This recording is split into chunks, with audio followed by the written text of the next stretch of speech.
Good evening and welcome to a new edition of Urban Sentinel Live. I'm your host, Reggie Kearney. I'm the publisher of Urban Sentinel Magazine, and I want to welcome you to another Tuesday night of a live show of Urban Sentinel Live. Hope everyone's doing well. But before we get started, I just want to remind everybody again, we've got an election coming up, and people, people, we got to go out and vote. You got to tell all your family and friends to get out and vote, okay? Make sure to get registered because in most states you have, including the District of Columbia, you have up to October the 15th. So please get out, get registered, and vote, okay? This is one of the elections of the century that we need to go out and vote because if we don't, this country is going to be jacked up. Okay, so much for that. Tonight, I have my co-host again with us tonight on this Tuesday night, Miss Keisha Rifa. She's got a fine gentleman from Dominica, and I'm going to bring her on, and she's going to pick up the show, and we're going to get started on Tuesday night for Urban Sentinel Live. Good evening, Keisha. How you doing this evening? Good evening. I'm doing fine, thank you. Okay. It's nice to be here today. Well, good. Glad to have you. It's in your hands. Okay, thank you. Mm-hmm. Good evening, ladies and gentlemen. This is Keisha Rifa Esprit. I'm the host tonight of the Urban Sentinel Live TV show. To be featured is Sobers Esprit, a native of the Commonwealth of Dominica. The visionary is a development specialist who has distinguished himself both at the national and regional levels. He is presently an independent consultant in the areas of tourism, development, creative industries, and media and communications. He served as a technical specialist, creative industries, while employed with the Organization of Eastern Caribbean States, which is OECS, Commission's Competitive Business Unit, CBU. Sobers Esprit was a founding director and one of the leading figures involved in the establishment of the Dominica Festivals Commission, which created the Dominica World Creole Music Festival. He also has been very involved in the management of Dominica's festival tourism program, including the World Creole Music Festival, Mass Dominique, Carnival, and Jazz and Creole. Before his engagement with the OECS Commission, the Trailblazer has worked at the National Development Corporation in Tourism Division. He served as the Public Relations and Tourism Awareness Officer, then as Deputy Director of Tourism, and finally Director of Tourism in Agriculture area. He was seconded to the EU-funded Dominica Ecotourism Development Program as technical expert for community tourism, and he served as well as a tourism technical specialist for the EU-funded SFA Tourism Development Program in the Commonwealth of Dominica. He's a founding member of the Movement for Cultural Awareness, Dominica's first and to date only cultural development agency, which pioneered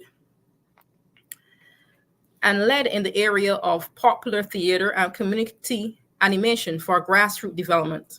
He was the chairman and later program coordinator of the ECPTO, which is the Eastern Caribbean Popular Theater Organization. The scholar holds a Master's of Arts degree in Rural Social Development from the University of Reading, United Kingdom, which is in the United Kingdom. He also studied journalism at the University of Havana in Cuba and public relations at the Caribbean Institute of Mass Communication, also known as CARIMAC, at Mona, Jamaica. With all his contributions and experiences, we are assured that this profession is in good hands with one of our esteemed sons of the soil. I count it a privilege to interview one of the country's greatest visionaries who is resolute of service of the Commonwealth of Dominica. Good evening, Sobers Esprit. How are you doing? Great. I didn't know all of that about me, I'm really honored to be here with you. Yes. Feel a bit humbled by all of those accolades and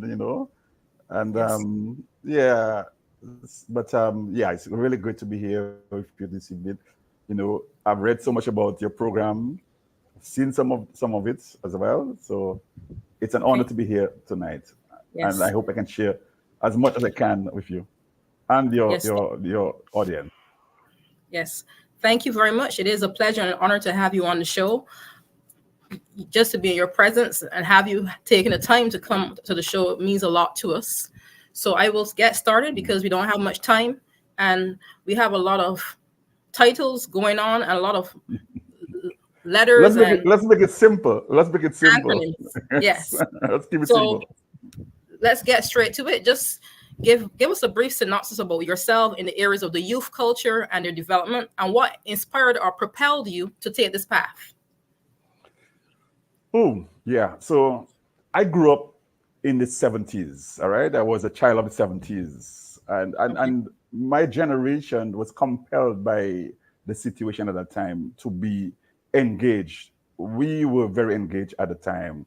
And in those days, you had to do everything. You had to be a sports person, so we played cricket. You had to be a youth Mhm. leader, so we were involved in youth group. We had to be Boy Scouts, and we had to be in Scouts, Yes. and we were involved in public education. We mobilized communities around the various community-based action. But I think importantly, though, our generation recognized that we were the pivotal moment in the history of our country, and our generation had to take a lead, in trying to usher us into this new period. It was a period of heightened consciousness and awareness about who we were, and who we are still. Mhm. Because, as you know, the pre-independence period was an important period for us in the Caribbean, not least because the Caribbean, as most of us would know, we were seen as, in some ways, an underdeveloped part of the world, but in many ways, we were also seen as a rich, engaging, dynamic part of the world, because we, even in those days, we gave a lot to the world. But it was about trying to build a new society, a new Caribbean reality, a new Dominican society. And so we were, I would say, inspired by persons who came before us. So we walked on the shoulders of the Marcus Garveys. We walked on the shoulders of people like Bob Marley, and in our own context, Dominica, Mhm. people before us like Alwyn Bully, who was a playwright and cultural icon, people like Gordon Henderson, and many others, but also political figures like Edward Yes. Oliver LeBlanc, Rosie Douglas, his brother Michael Douglas, and Dr. Bill Revere, and others who really inspired my generation to action. And so it was an easy fit for us to go out there and to get involved. So I was involved in youth work, I was involved in sports, I was involved in, almost anything that was there to be done in the community. We had to do it. But I think importantly too, we recognize the value of education. We saw education as pivotal for us as children of the poor and the working class. And so we took pride in trying to educate ourselves to the next level. Because prior to the 70s, very few Dominicans went to university. So that was also very important for us. So we went through the high school system and then later on to university through different means. So some of us went to Cuba, some people went to University of the West Indies, some went to the UK, and so on. But education was also seen as critical for us. But I think most importantly, it was about self-empowerment. It is about building community. It is about trying to ensure that we give voice to those who didn't have voice at that time. So that is how I got involved in media and communication. So I wrote a lot. I was involved in radio, youth radio in those days, and so all of that, you put all of that together, that was my life. And then theater, I of course, how could I say, miss that? We were involved in theater in the 70s and early 80s, and as you read out, that led us to setting up a movement in popular theater using drama to Yes. mobilize communities to solve problems, very intractable problems of violence, problems of youth unemployment, of course, social problems like AIDS, problems of juvenile delinquency, and so on. But it's also about working with grassroots organization, working with women, working with farmers, and so on. So yeah, so it was a full life. We Yes. we did everything. Yes. Thank you so much. And that resonates well with me. Education is a big thing for all of us in the Caribbean. on both sides of the family. It's all about education. The grandparents is sending you, that's the schooling you get. They talk about going to school, get an education, and do well for yourself. So definitely I can agree with you on that. In regards to focus here, what the main objectives, explain to the listeners what are your main areas of focus. I know about the youth, the grassroots and tourism development, the creative industries, the NGO. Just tell us a little bit about that and the cross-sectional work in relation to disaster risk management in agriculture, and what is the main focus. Okay, so I think I described my life growing up as a youngster, involved in youth groups and youth organization, and then leading, getting away from having graduated from high school, getting into the real world of work. I first worked with the National Youth Council, the Dominican National Youth Council, as the officer in charge there. And that gave me a sort of a grounding, a point of reference for what was to come later on. Okay. It propelled me into new areas of development that I probably wouldn't have envisaged. So later on, I went back, as you rightly pointed out, I went to university in Havana, and then later on to university in the United Kingdom, where I studied development studies, rural social development.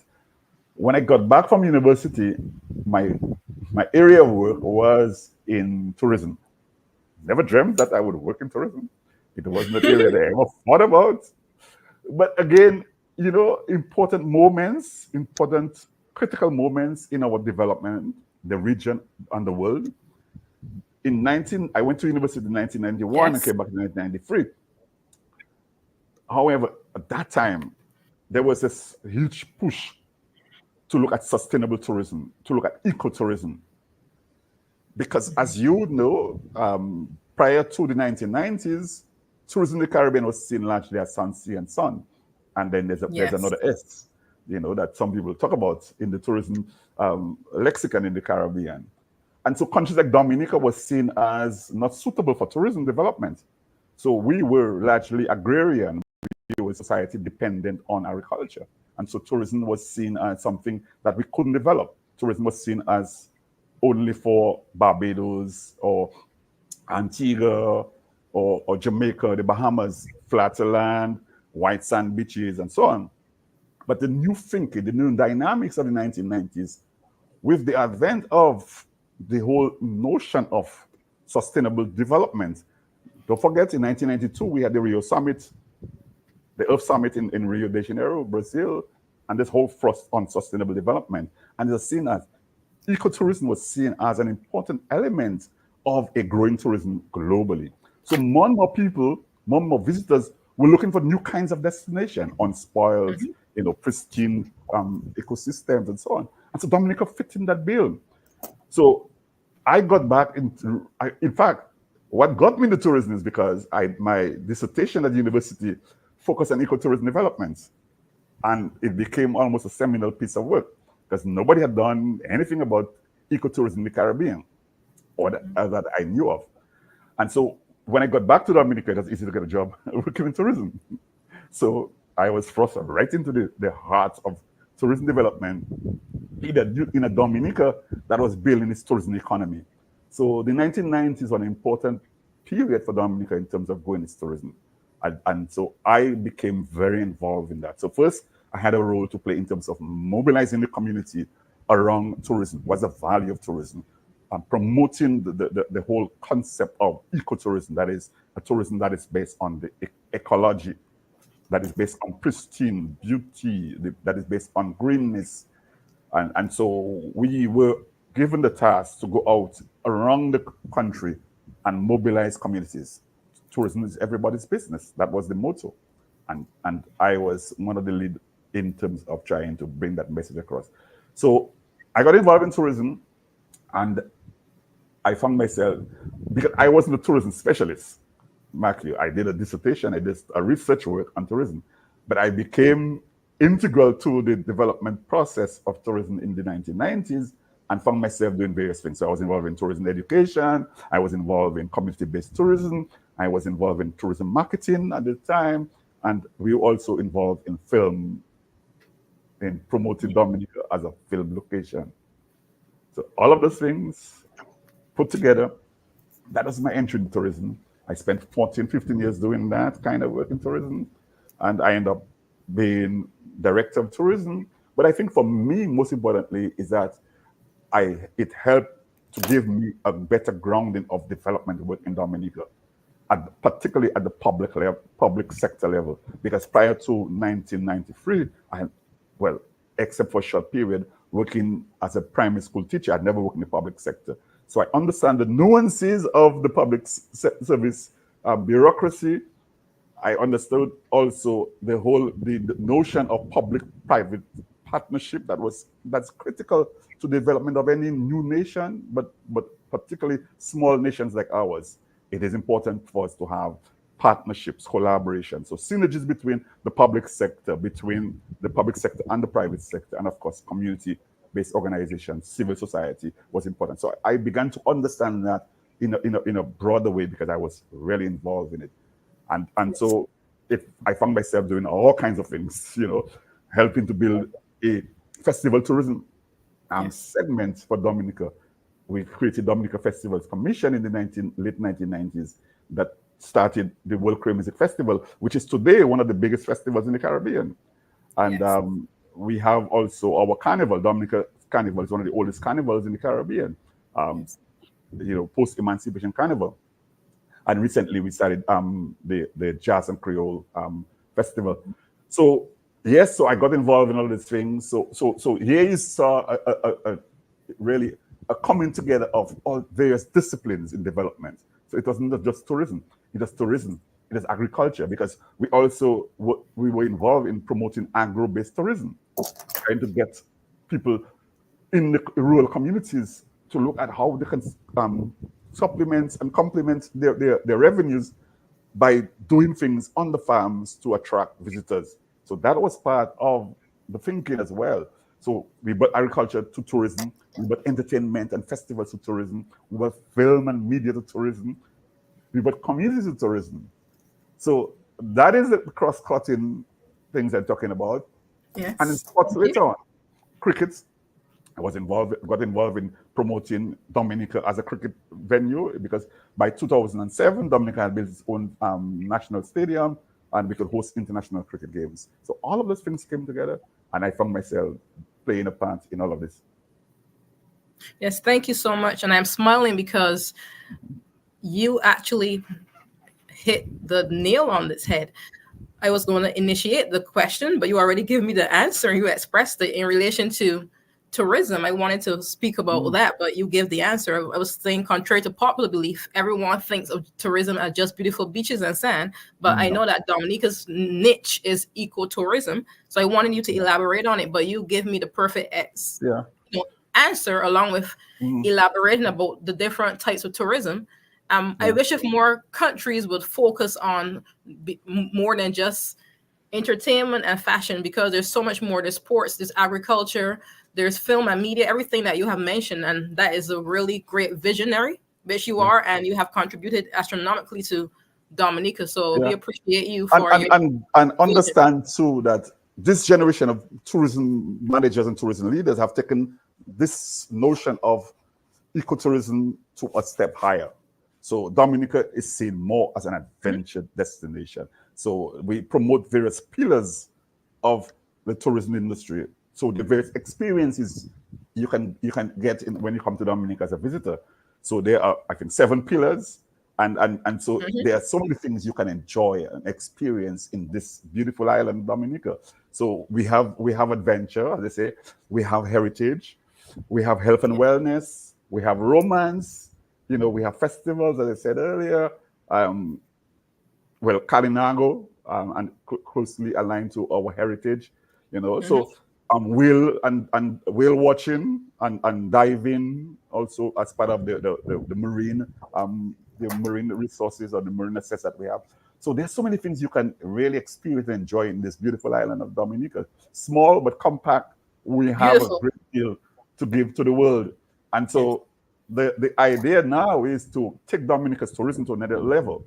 And what is happening is that since 2007, the government of Dominica created a standalone tourism entity called Discover Dominica Authority, and they have resourced it and provided the kind of leadership that would really help to promote Dominica globally as a destination that is different from most, like any other. Like no other country can compare Yes, to it's this beautiful different. It's gem. unique.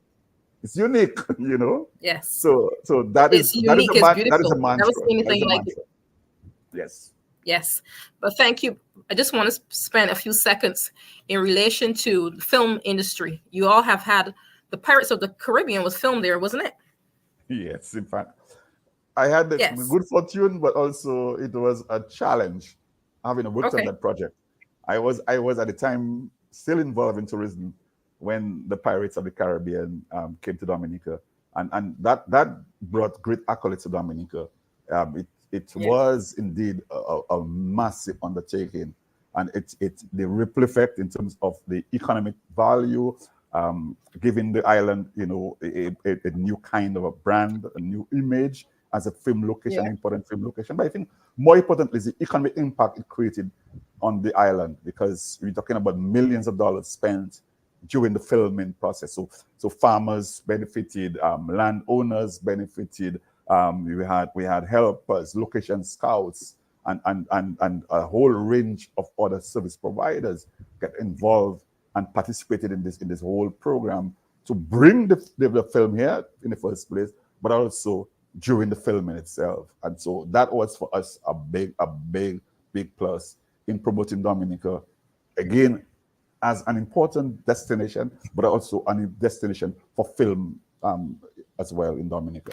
But Yes. I must hasten to say though, as somebody involved in working with creatives, our focus is also about creating content, local content. So we are also interested, whilst we want to bring international film crews to Dominica on location, but we also want to develop our own film industry, our indigenous film industry. In fact, I am tonight, just before I joined you guys, we are running a film lab. It's a regional film lab, and we have 48 filmmakers from around the region participating in that. And the whole idea is to build capacity of Caribbean filmmakers to get quality films through the global film marketplace. Okay. And there are 2 Dominicans involved in that. I'm so proud of them. Okay. Well, yes, congratulations to everyone. And of course, Commonwealth of Dominica, keep doing your best and doing your thing. Okay, there are many titles that you have held and acronyms of association. I know that for some people who may have read the flyer, some people did say they think it was an intricate conversation that we will have, because some people get a little paralyzed with fear when they see words and acronyms that are big. That's why I made sure I mention and explain the titles and everything. So would you just briefly, in a nutshell, just tell us what was your experience? How was this journey been for you, having these titles and working with all these different organizations? Well, I was never, and I am never somebody that concerned about titles. Yeah. To me, I came in this world with a purpose, and I'm driven by that, and I'm trying to get as much done whilst I'm here. So for me, it is about delivering. It's about making sure that I make a big contribution to this, this space that I'm part of. And for me, it is about Dominica. It's about the Caribbean, but it's also about the global community as well. So yeah, it has been for me a tremendous journey. From a small village in a little island, in a small part of the world, and so I feel a sense of satisfaction for what we have been able to do. However, we recognize that there's still a lot of work still to be done, and so my preoccupation is about continuing to do as much as we can to get the work done, to mobilize, to inspire young people, and to ensure that we remain at the forefront in everything that we do. So whether it's in tourism, whether it's in film development, whether it is in music and the arts, that we should stand out and stand proud. So my thing is to raise my hands always to say, I want to play a part. I want to be part of what is going on. Yes, thank you. And you will always be successful because you are modest, and you know that's actually in the Bible. God is no respecter of persons. But in relation to titles, as in your accomplishments, your accolades, you have done very well. I am really impressed because I have had various dialogues with you and I didn't know all of this about you. I have seen you on DBS radio and you're well Mhm. accomplished, but you're very humble, which is a very great attribute to have. So, It's that interesting. is a It's great role interesting. model. It's interesting to say about DBS because DBS was for me a place I grew up. I grew up in the VS from Okay. from time I was about 16, 17. We did youth radio. We ran a radio program every Saturday morning called Motion. And so from Okay. those days, those early days, I spent a lot of hours at that radio station, just listening to the guys, watching them in action. And hey, Yeah. I think that DBS has been a model in terms of what a national broadcaster should be. There's still Yes. a lot I think they can still do. However, over the last 50 years, they've been tremendous in terms of trying to get the word out there, trying to promote Dominica's art and culture. And they've been tremendous in helping to build a generation or generations of media personnel in Dominica and across the Caribbean. Yes. Thank you. And you did study journalism. You have that background, Yeah. and you are an avid reader. You're a writer. You've written several books, haven't you? Well, not books, but I have contributed to various publications. I have been a major Okay. contributor. I'm a prolific Okay. writer of, I should say, of current events. I do a lot of journalistic work. I do a lot of speech writing. Okay. So that has been my forte. I in my Yeah. in my in my earlier days, I used to write poetry. Mm-hmm. So that you can count in terms of my writing credentials. Okay. Thank you for sharing that with us. Yeah. And I have seen photos of you doing some speeches. I guess they were motivational speaking or things of that sort in with the University of the West Indies, DBS, and some other places. Do you wish to briefly elaborate on that? Yeah, and what is happening is, I suppose as you get older and more mature, you've been called upon to speak on issues of the times. So, particularly at DBS, I've had a very close association with DBS. So I have been involved in a lot of their outside, broadcast work, but also when they do public events. So during Independence Time, for example, they would have various events, whether it's being the World Queer Music Festival or discussing various issues related to independence. So I got invited. I normally get invited to speak on some of those issues. So yeah, I have been called upon in a lot of forums to be a panelist, to be moderator, and all of those things. So Yes. that has been what has been going on for me particularly in the last few years. Okay. Well, thank you. And we all know that with wisdom comes experience. Experience comes wisdom. And you Mm. mentioned about maturity, but definitely you were in a teaching field and also speaking. Those two you are, but those are special callings. Everyone's occupation or job, a job and an occupation are actually two different career. And people think they're basically the same, but they're not.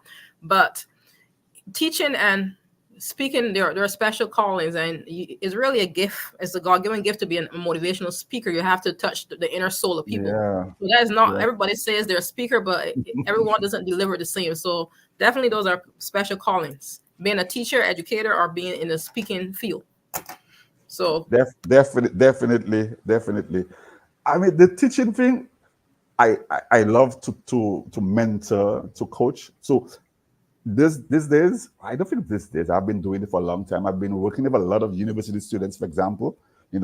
mentoring, doing a lot of mentoring, particularly students in social sciences or humanities. So working with students in helping, in assisting them, particularly writing dissertations, doing theses and so on. So that's been, something I've been doing over many years. But the teaching part is, I prefer just to go to a classroom, deliver the lecture, and go on. I Thank you. hate I I definitely hate believe judging or correcting papers. So Thank you. I never took on the teaching role for any length of time. So go there for 3 months, do an exercise, and move on. Thank you. I think we have a lot in common, Sober's Esprit, because that's how I work too. I am in the educational field, but I don't see myself teaching in a classroom consistently for a whole 6 months. And I have experienced that recently. I'd rather just stick to doing lectures and going in and doing intervention specialist work, but to sit all day and teach, I don't think that's really my thing, you know. I mean, you have the ability to, but everybody's not the same. Yes. Well, I do things like workshops, short workshops, Yes. So a 3-hour workshop, you go there to do presentation and get the participants engaged and involved, ask questions, get them to do, work groups and produce reports and those kinds of things. That is good for me. And that is what we used to do in popular theater. We spend a lot of times going into communities, engaging the communities on the issues, putting them together in groups, getting them to come up with the issues. So they have to determine what the issues are, then to decide why they raise those as critical issues for them, and then try to come up with, actions that can solve those problems. So things like that, this is what I prefer to do rather than to be in a classroom teaching. Yes. Yeah. Okay. Thank you. I want to ask you about your services. I don't think we got too deep into that as yet. The time, I'm watching the time, but if you wish to, would you like to share a particular website or contact in case listeners or companies may want to use your services? Of course, we can go back and speak briefly about your services, but is that, you want to notify us of those services you offer? Well, I currently, I don't have any website or my personal website at this time, but but I am engaged more in the field of creative industries these days. So I spend a lot of my professional life, facilitating work in the area of the creative economy. Providing support in the subsectors like fashion and design, like music, film development, visual arts. So those areas, these are the areas that are really of concern to me, because I think that we have a unique opportunity in the Caribbean to be special and to give to the world much more than we think we are giving to the world. I think we can be much more. What we need is organization. What we need is to come together more and more to understand that we can together produce and become, world leaders in the arts and culture. The Caribbean is well known for as an area, as a region, for its great music in particular, but also visual arts, fashion and design. We are growing, we are building. Film, we are challenging the film sector. I think for the most part, the reason why I think we are not able to do as much in those other areas apart from the music sector, because in music, I think we have some comparative advantage or competitive advantage. We need to invest more in those areas. I think I need to highlight that the Caribbean region must invest more in its creatives. We are not investing as much as we should be. And I'm talking about investing in education and training. I'm talking about investing in funding to help producers to create goods and services that have world-class levels. I'm talking about investing in spaces to allow us to be able to rehearse and to produce works. I am talking about investing in research and development so that our creators can have access to the information, the knowledge that they require. I am talking about research, investing in opportunities for us to explore and opportunities for collaboration with creators globally. So there's a lot of work that we need to do to make our region creative sector much more competitive. We are not doing as much as we should, and it's unfortunate because we could be earning so much more from that sector if only we put a small amount into investing in those areas. Yes, thank you very much. I hope the rest of the Caribbean hears that, because definitely I think these conversations and interviews can sometimes fall on dead ears, or it's like you beating a horse and they don't fully get it, or they don't want to probably fully explore or spend the funds in it. But definitely tourism is a big area and everything you mentioned is needed. Those are like, you call it the depths, are getting into the nitty gritty of it. You need to start from the roots to Well, grow. I think what we need to understand in the we are living in the 21st century, yeah, Yes. and what we are witnessing is that the global economy has shifted a great deal. We the global economy was mostly on agriculture and production in manufacturing of goods, and so these are still very important. So agriculture is still a pivotal part of our regional economy. We have to invest more. We have to do more in agriculture. We have to do more in manufacturing, definitely. But the new economy is moving more towards knowledge.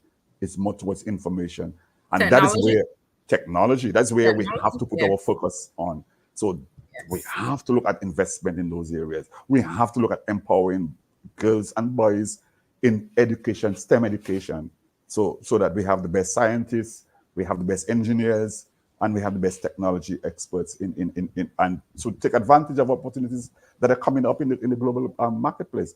So we have to look at the dynamics of the global economy, and that I think we're not doing fast enough. Some countries are doing it, some people are doing it, but I think as a whole, the Caribbean must move more in that direction. We have to shift as we see the economies of the globe of the world shifting in those directions. But focus on some of the traditional sectors. Agriculture will always be critical for Dominica and many of and I would say in the Caribbean for food security, for rural development and rural upliftment. It is also important for regional food security as well. But we have to recognize that what is going to propel us into the next 2 3 decades going to be the new areas of for economic transformation. It is knowledge, it is experience. So that's why tourism is important. That's why culture and the arts is important. That is why digital technology is critical for us. But it won't happen by magic. We can expect it's going to happen overnight or when we just get up. We have to invest in it. We have to make the sacrifice. We have to build systems. We have to develop processes to ensure that we become more and more globally competitive in those areas. Yes, sir. Thank you so much. In relation to agriculture and the business, you can educate me more on that, but it seems as though it is slowly not as high as it used to be back in probably in the 70s, 80s. I think that agriculture was probably bigger there with people who had estates and Yeah. agriculture and ground. I look as though now with the farmers and with all the different hurricanes occurring, it's like kind of shaky. So will you briefly speak on that? Yeah, it is a contentious conversation. It can be, in Okay. many ways, but there Okay. are a few factors that are responsible for that. One has to do with the fact that we have seen, or particularly for us in the Windward Islands, we used to have preferential treatment on the European market for certain crops like bananas and so on. We have lost most of that. It means, therefore, that for us to compete in the global marketplace, we have to become much more competitive. So we have to do things better. So that's a critical part of the struggle. The second part is what we're seeing is that a new generation of Caribbean people, of Caribbean youth, do not want to be in agriculture, particularly what they saw their grandparents did or their great grandparents did. So they want to see agriculture as different. The question is, can we afford that? And if so, can we move quickly enough to ensure that we get our young people to see the value of staying on the farm, staying in agriculture? So there's been a number of initiatives in the region around agricultural redevelopment. So the Jack Deo initiative was one of them that was started about for many years. So Guyana has been a leader in this whole area of trying to revive agriculture in the region.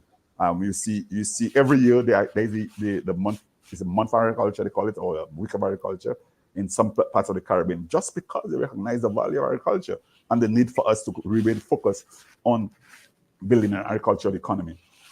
Yes, The other thing thank is you. that the competition for agricultural commodities is fierce. So the market is small, and it means that for us to remain vibrant, for us to remain useful in that market, we have to be top quality. We have to produce quality goods. But I think for us in the Caribbean, the main focus should be on regional food security to ensure that we can, in fact, cut back on the huge amount that we import, among the food that we import into the region. And so that's why the Guyana initiative, Guyana and Barbados, I know Barbados has been very much involved in that whole process. So yes, so there are a few things that we have to do for agriculture to remain a key part of the regional economy and for Dominica, our national economy. But again, it has to be investment. It has to be about a shift of mind in the way we think about agriculture. So all of those things put together, because it won't happen like it was 50 years ago. 50 years ago, we had preferential treatment. Our former colonial powers gave us certain kinds of support in the marketplace, which we were able to utilize. Today, we do not have that kind of support. We have to become much more competitive. We have to become world-class in agriculture. But there are still opportunities in the agricultural value chain for us. In terms of the niche market, there are certain products that we can grow in the Caribbean that can be high yield. And we have the tourism industry. So the linkage between tourism and agriculture is also critical. So all of these things, I think, are things that we need to focus attention on. And of course, for manufacturing of agro-processed items, we can create or produce the raw material for agro-processing in the Caribbean. So these are some ideas in terms of some of the things that we ought to be doing, but maybe not doing it as fast enough, not doing it as profoundly as we should be doing. So again, it calls for more thinking, it calls for more action though, because there's been a lot of talk, but I don't think we're moving fast enough. But also our people must change their mindset too about how we see rural life and agriculture. Yes, thank you. But I definitely can resonate with that. I'm not born there, but my family is from there, and definitely I see the difference as opposed to back in the day when my grandfather had estate and workers. He had workers that worked his estates.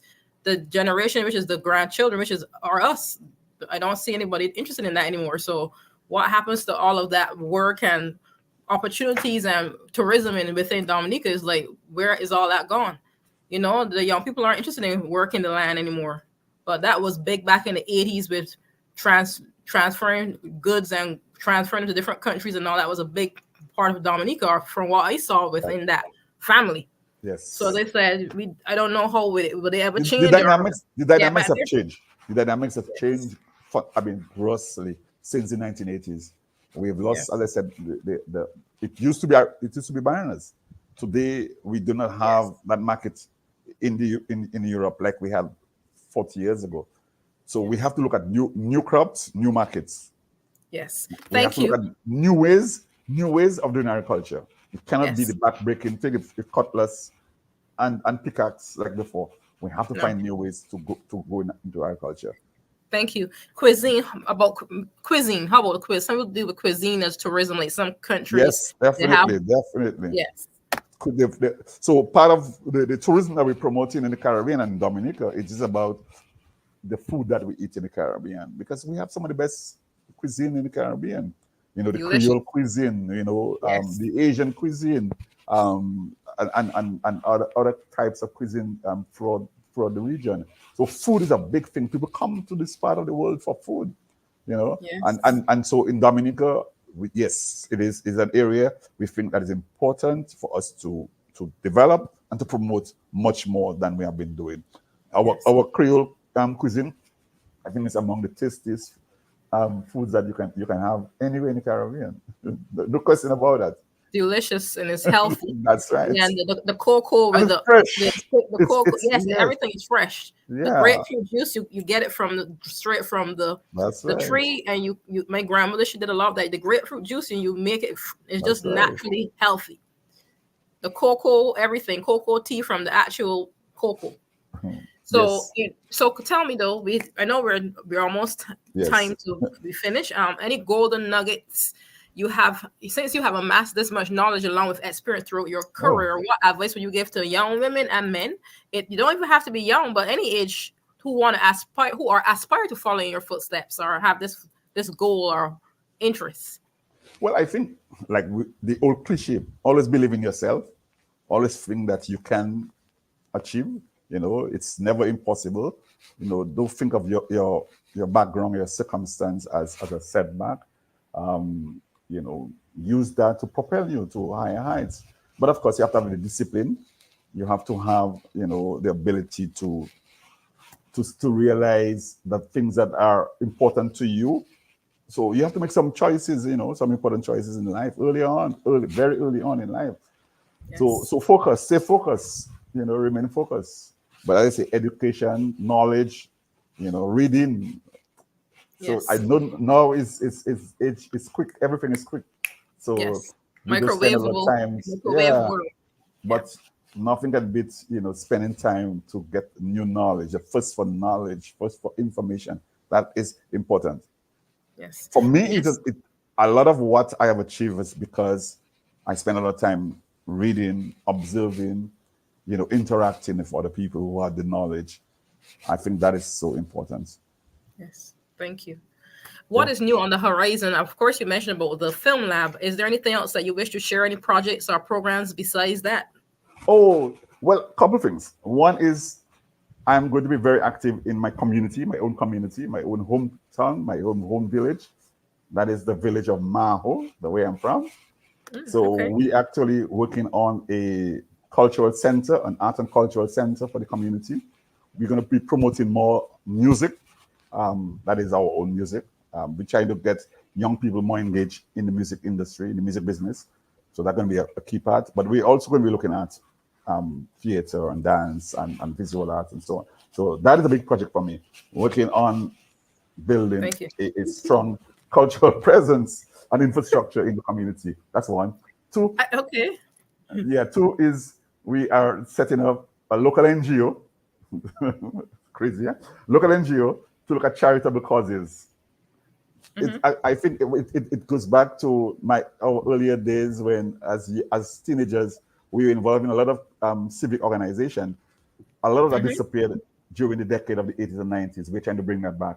So we have just registered, or we're about to register a community-based NGO to focus on community-based causes, so education, empowering the next generation of young people in area of education, in health, the health sector, post-disaster recovery efforts, because we are vulnerable, and we, at any given time, we can be affected by a hurricane. In supporting the elderly and people more vulnerable in the community. So that is the second thing. And also, I'm involved in the All Win Bully Foundation. That's a foundation that is dedicated to keeping the memory of Alwyn Bully and alive, and his legacy, to build on his legacy. So this foundation, we are involved in a number of activities. So one, we are doing things like training. We had a carnival of costume building workshop last year, where we worked with designers, not young designers, but designers of traditional masquerade costumes in Dominica. So we want to build on that. It was a 10-day camp.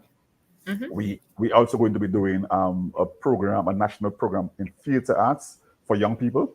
We're going to roll that out probably either later this year or early next year. And we are, for his 75th birthday, which would have been on November the 23rd, we are doing what we call a Legendary Echoes.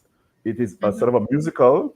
We are doing songs written by Alwyn Bully, performed by Dominican singers. One big night of that happening. So you're going to be hearing a lot of the work of Alwyn Bully Foundation going forward. Yes. And then lastly, professionally, as you know, I am an independent consultant, so I'm involved in some work-related things, that pays the bills. So we are going to be doing some measurements. I am part of a team with people from the University of the West Indies, St. Augustine campus. We are looking at measuring festivals in the Caribbean. So we have a couple assignments lined up in the coming months. So one is going to be a carnival, and one is going to be a music festival, where we're going to be looking at the economic impact of those festivals on the national economies. And then the other thing is my work with the OAS, the Organization of American States. What I've been doing is designing programs to work with creatives. So we had digital marketing. We're now doing film, and the next one will be indigenous branded for the Caribbean. So these are among some of the things that I intend to do. Yes, you have a lot on your plate, and it's very exciting and very informative. So I look forward to seeing these things all come to fruition. Of course, you have done a lot, so definitely I know it will occur. Everything will plan out. But I'm thinking in my head, where would you all have your special location in Maho? I haven't been to Maho in a long time, but that's where I usually stay when I was in Dominica. The family is in Maho and in the country.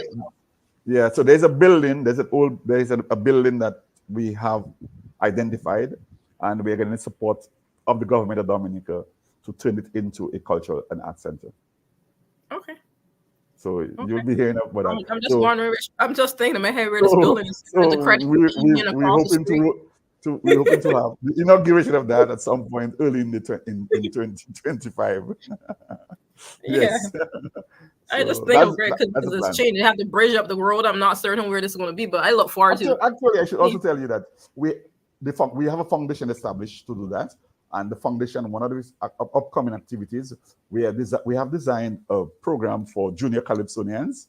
So we are going to be teaching before we go to a competition. We're going to be teaching young people about the calypso art form, preparing them for the world of calypso. So it's a 2 months of education and training on the calypso art form, and then we select 12 of the top young calypsonians for a junior monarch competition in our area, in our community, for 2025, Carnival 2025 in February. Okay. So these are some of the things that we'll be doing. You. Yes. I think we have exceeded the 35 minutes to maybe 40 minutes. Yes. So I just thank you so much for coming on the show. Is there anything particular you may want to add in before we close? No, I just want to say that it was a great, evening of conversation, and I think these conversations are really important for really strengthening the Caribbean.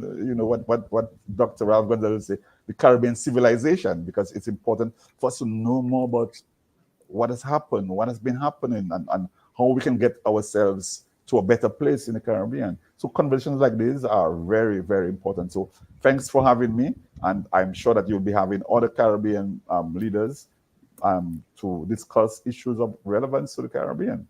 So yes. Continue the good work. Yes, thank you. You're on your team. People. Yes, we're all Caribbean people, and we have to, elevate and promote the Caribbean. And of course, I'm always going to promote the Commonwealth of Dominica. That's right. And we're in the independence season. Don't forget. We just roll out the independence program. We had a big celebration on Saturday night. And so Dominica's independence celebration runs until November the 4th. Yes. Of course, the high point being the World Creole Music Festival, 25th, 26th, and 27th of October. Okay. 3 nights of pulsating rhythms. Yes. Well, thank you so much for being on the show. And Mr. Kearney, he will be back next week. So, that's it for tonight. Thank you so much, and you have a great night. Thank you, listeners, as well. Thank you. You're welcome.